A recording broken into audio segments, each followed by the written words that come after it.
Report, DD news. और अब इस विषय पर विशेष चर्चा करेंगे। हमारे साथ किस तरह से ये जो छत्तीसगढ़ और मध्य प्रदेश का प्रधानमंत्री नरेंद्र मोदी का दौरा रहा, वो कितना महत्वपूर्ण रहा और किस तरह से विकास की नई परियोजनाओं को दिया गया और किस तरह से राज्य एक औद्योगिक, स्वास्थ्य के क्षेत्र में और रेलवे क्षेत्र की परियोजनाओं में लगातार आगे बढ़ रहा है, इस विषय पर हम चर्चा करेंगे। हमारे साथ वरिष्ठ पत्रकार रामकृपाल सिंह जुड़े हुए हैं और यही आज का हमारा विशेष है, एमपी छत्तीसगढ़ को विकास परियोजनाओं की सौगात। ये हमारा विशेष है, एमपी छत्तीसगढ़ को विकास परियोजनाओं की सौगात। प्रधानमंत्री का दौरा रहा है आज एमपी और छत्तीसगढ़ में और एमपी छत्तीसगढ़ को विकास परियोजनाओं की सौगात। रामकृपाल जी हमारे साथ जुड़े हुए हैं, स्वागत है रामकृपाल जी। और अब सबसे पहले अगर हम बीना रिफाइनरी से शुरू करें, जब हम मध्य प्रदेश की बात करें, 49,000 करोड़ रुपए से ज्यादा का जो अत्याधुनिक एक विस्तारीकरण है, किस तरह से इसको देखते हैं, क्या कुछ लाभ होगा, कैसे इसको बताएंगे हमारे दर्शकों को? निश्चित रूप से देखिए, मोदी जी का जो विकास का पहिया है, जिस तरह से पूरे देश को कायाकल्प कर रहा है, उसमें मध्य प्रदेश अग्रणी है एक तरह से कहें तो। जितनी परियोजनाएं हैं, जिस तरह से मध्य प्रदेश को हुआ है और बाकी भी पूरे देश को जो इंफ्रास्ट्रक्चर डेवलपमेंट है, देखिए वो सब जगह पे है। विद्युत की बात हो गई, तो ऐसे इलाके जहां पे पानी नहीं मिलता था, कम से कम ये जो बुंदेलखंड इधर का इलाका है जो मध्य प्रदेश से लगता हुआ, और जहां सिंचाई के लिए बूंद बूंद को लोग तरस रहे थे, आज मोदी जी ने उस सब का जिक्र किया। तो विकास जो 9 सालों में हुआ है, जिस तरह से देश का कायाकल्प हुआ है, वो जनता को बताने की जरूरत, मैं समझता हूं, नहीं, जनता महसूस कर रही है उस चीज को। ऐसे मौके पर और आगे जितना वो भविष्य का मध्य प्रदेश और छत्तीसगढ़, जो बिल्कुल पिछड़े हुए किसी जमाने में माना जाता था कि ये सब बीमारू प्रदेश हैं, आज देखिए उनकी सूरत कितनी बदल गई। तो आज उन्होंने मध्य प्रदेश में, अब इसको लोग तमाम तरह से जोड़ेंगे, चुनाव ऑब्वियस है कि आने वाला समय चुनाव का है, तो बहुत सारी बातें होंगी लेकिन मोदी की एम्फेसिस हमेशा उस तरह के जो नेगेटिव मुद्दे देश में उठाए जा रहे हैं लगातार, उन पर तो प्रहार करते ही हैं, लेकिन वो एक पॉजिटिव, एक हमेशा उनके उसमें वो रिएक्टिव पॉलिटिक्स में विश्वास नहीं करते हैं। वो हमेशा एक बड़ी लकीर खींचते हैं और आने वाले राज्य और आने वाले राष्ट्र के किस तरह का होगा, वहां के सपनों का भारत किस तरह से हकीकत लेता जा रहा है, यह बताया उन्होंने आज सारी चीज। जी, निश्चित तौर पर अगर जो इसका विस्तार है, दरअसल अगर जो परियोजनाएं हैं, 49,000 करोड़ की ये जो बीना रिफाइनरी के विस्तारीकरण की जो बात हो रही है, ये किसी राज्य के बजट से ज्यादा खर्च है और प्रधानमंत्री ने इसका जिक्र भी किया।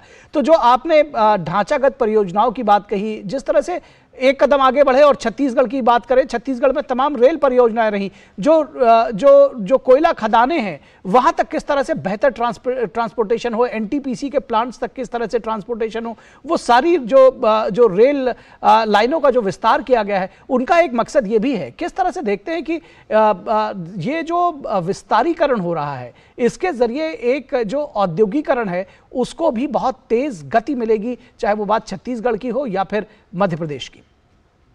निखिल जी, देखिए, आप सोचिए कि रेल नेटवर्क अंग्रेजों के जमाने में जो बिछा हुआ था, उसके बाद आजाद हिंदुस्तान में कितनी प्रगति हुई।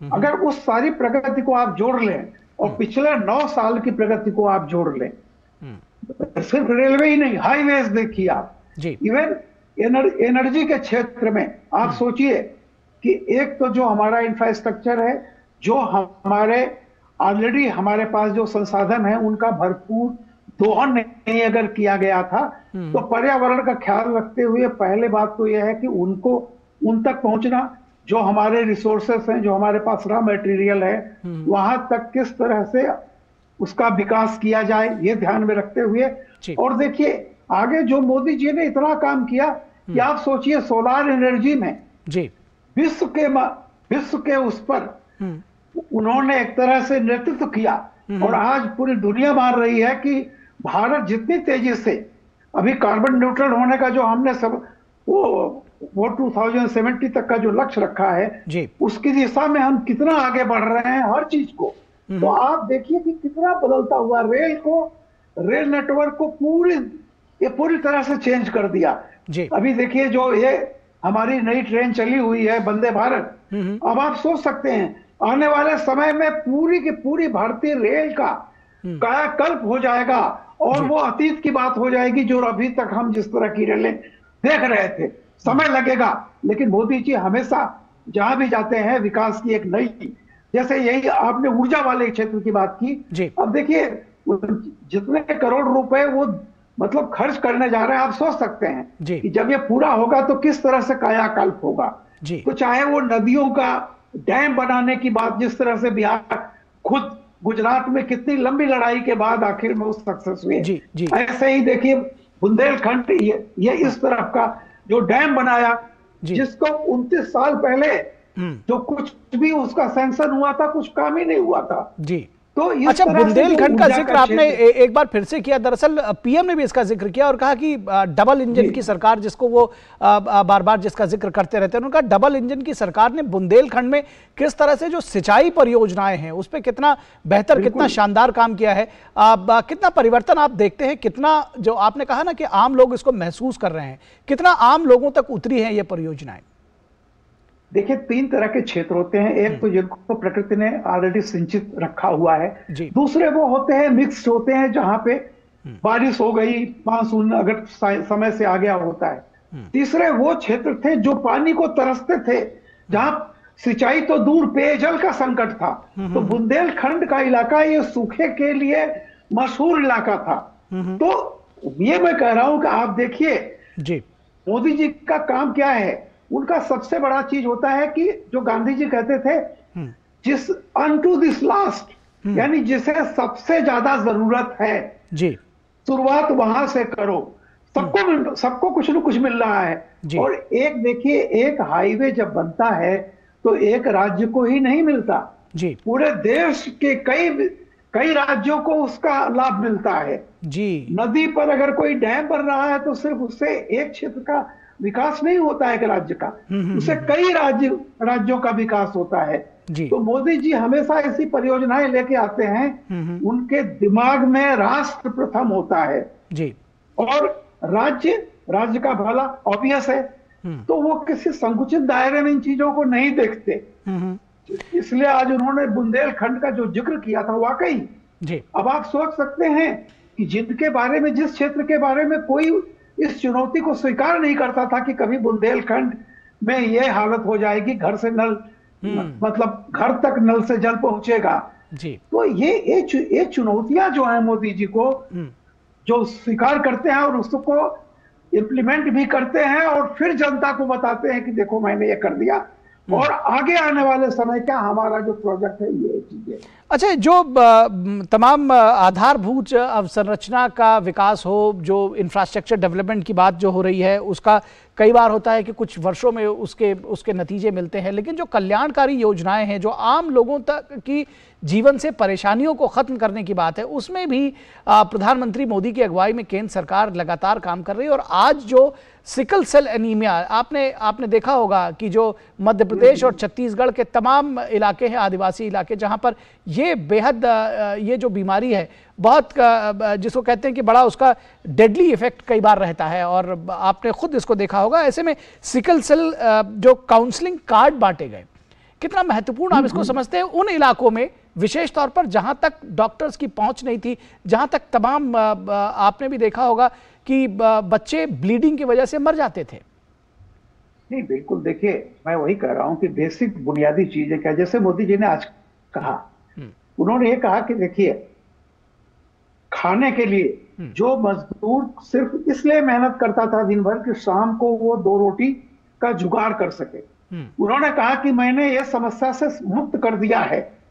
आज उन्होंने कहा कि वो किसी कारण से शुरू हुई थी कोविड में, लेकिन ये गरीबों को राशन, यानी आज उनको कम से कम जिसके लिए वो सुबह से रात तक मेहनत करते थे सिर्फ कि पेट भरने के लिए, आज उस चिंता से वो मुक्त हो गए हैं। और जिस तरह से ये कार्ड पर्टिकुलरली इस बीमारी के लिए, और जिस तरह से आयुष्मान योजना के तहत जो जो कार्ड वितरित किया गया है, जितने मेडिकल कॉलेज खोले गए हैं, आप देखिए सुदूर इलाकों में और पर्टिकुलरली जो आदिवासी इलाके हैं वहां वहां चाहे बिजली वो पहुंचाई गई, आप देखिए वहां पे मुफ्त राशन हुआ। और एक बात समझते हैं, गरीब की बीमारी क्या होता है, सबसे बड़ा कुपोषण होता है जी। अगर उसके घर में एक सुविधाजनक उसको अच्छी तरह से बच्चों को भोजन मिले तो आधी बीमारियां अपने आप खत्म हो जाती हैं। तो गरीबी जो है वो भी इस तरह के रोगों को भी निमंत्रित करती है। तो मोदी जी का जो है कि स्वास्थ्य सेवाएं, लोगों को कोई भी आदमी भूखा न सोए, सबको बिजली मिले, मतलब सुदूर इलाकों में भी आप देखिए कैसे कैसे उन्होंने पहुंचाया है। और आज चाहे वो कहते हैं जिसको नेटवर्क यानी कम्युनिकेशन के संसाधन वहां पहुंच गए हैं, बीमारी के लिए कार्ड बट गए हैं, और एक पूरी तरह से जिसको कहते हैं ना कि सुविधाओं का विकेंद्रीकरण, उन्होंने सुविधाओं का विकेंद्रीकरण किया है। और आज उस पर इम्फेसिस देके कह रहे थे, जैसे किसानों के खाते में साल भर में इतने हजार रुपए अपने आप चले जा रहे हैं, कोई बिचौलिया उसमें नहीं है। ऐसे ही गरीब आदिवासी महिलाओं को, जिनको भी किसी तरह की सरकारी मदद, जिसको डीबीटी कहते हैं, वो अपने आप मिल रही है, कोई बिचौलिया उसमें नहीं है जी। तो ऐसे ही विकास को जो एक आधारभूत चेंज, जिसको दिल्ली में बैठे या शहरों में बैठे लोग जिन्होंने कंप्यूटर पे गरीबी पढ़ी है, वो महसूस नहीं कर सकते हैं कि जमीनी परिवर्तन कितना हुआ है। आज गांव में मिट्टी के मकान नहीं दिखते हैं जी। आप चले जाइए, किसी जमाने में अभी बहुत 10 साल पहले तक गरीबों में कोई शायद ही कोई मकान हो जो ईंट का बना होता था। आज शायद ही कोई मकान है जो मिट्टी का बना हुआ है। ये परिवर्तन वो समझ सकते हैं जब आप गांव में जाएंगे, जब आप गांव को देखेंगे। गांवों के 10 साल पहले की हालत उसको देखिए और आज के गांव देखिए जी। आज चाहे वो आदिवासी इलाका हो, ग्रामीण भारत हो, जैसे किसान हुए, मजदूर हुए, आदिवासी हुए, सबके जीवन में परिवर्तन आया हुआ है जी। अच्छा, थोड़ी जो प्लानिंग है अगर उसकी बात करें, क्योंकि आपने देखा जो आप कहते हैं कि ग्रामीण इलाकों तक पहुंचने के लिए किस तरह, जैसे आज 9 जिलों में 50 बिस्तरों वाले क्रिटिकल केयर ब्लॉक्स का की बात कही गई और उसका शिलान्यास किया गया।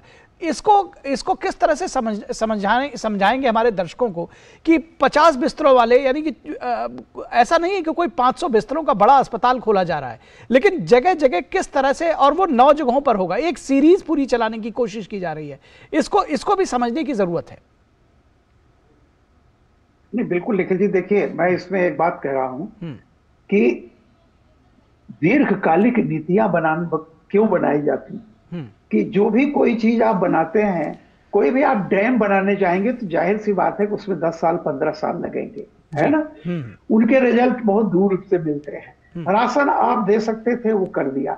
आप देखिए, अगर मोदी जी ने 2014 में हर घर टॉयलेट का संकल्प नहीं किया होता तो आप क्या समझ सकते हैं कि 2 साल में या 3 साल में यह किसी भी सरकार के लिए संभव है।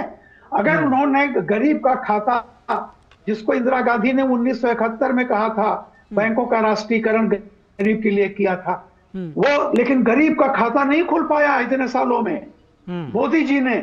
अगर ये, इसीलिए मैं कहता हूं कि जनता जिसको सोच भी नहीं सकती, मोदी जी वो कदम उठाते हैं, वो संकल्प लेते हैं जिनके लिए तो 2014 में जो कदम उठाया था, आज उसके परिणाम दिख रहे हैं जी। इतने गांवों में बिजली चली जाए, इतने लोगों के घर पक्के हो जाएं।